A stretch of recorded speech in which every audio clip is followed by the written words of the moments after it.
더불어민주당 이재명 대선 후보는 선거대책위원회 출범 한 달 만에 쇄신 작업을 마치고 선대위의 기동성을 높였습니다. 부동산 정책이 문재인 정부의 가장 큰 실패 영역이라며 수도권의 규제 등을 풀어 가격을 안정시킬 자신이 있다고 강조했습니다. 조성호 기자입니다. 스타 예능 PD 출신 김영희 전 MBC 부사장이 이재명 후보의 선거대책위원회에 합류했습니다. 실무 책임자 가운데 유일한 외부 인사로 홍보소통본부장을 맡았습니다.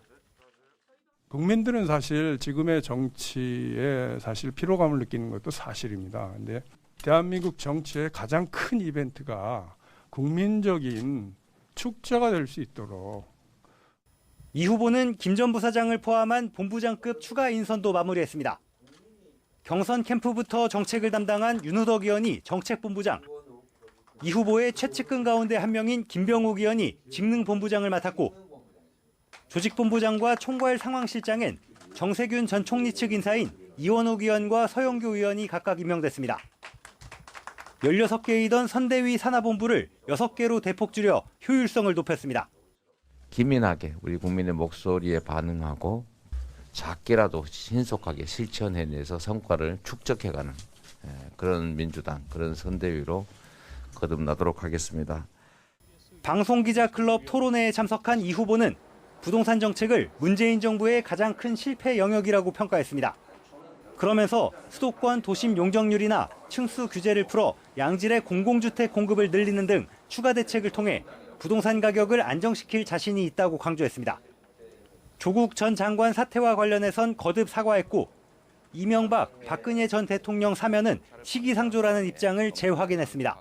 그런데 지금 현재 이분들이 아무런 뉘우침도 없고 반성도 하지 않고 국민에게 사과도 하지 않는 상태에서 사면을 얘기하는 것 자체는 제가 보기엔 시기상조라는 생각이 듭니다. 이런 가운데 영입인재 1호 조동현 공동상임선대위원장은 언론 인터뷰에서 자신의 과거 사생활 논란에 대해 사과했습니다. 제 개인적인 사생활로 인해서 많은 분들께서 불편함을 분명히 느끼셨을 것이고 분노도 느끼셨을 텐데 그런 부분에서 너무나 송구스럽고 죄송하다는 말씀을 좀 먼저 드리고 싶고요.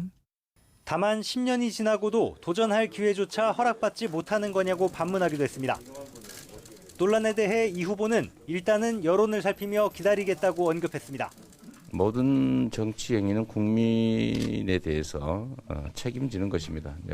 우리 국민들의 판단을 좀 지켜보도록 하겠습니다.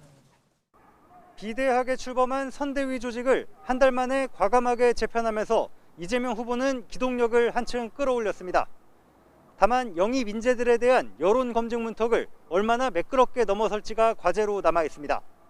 YTN 조성호입니다.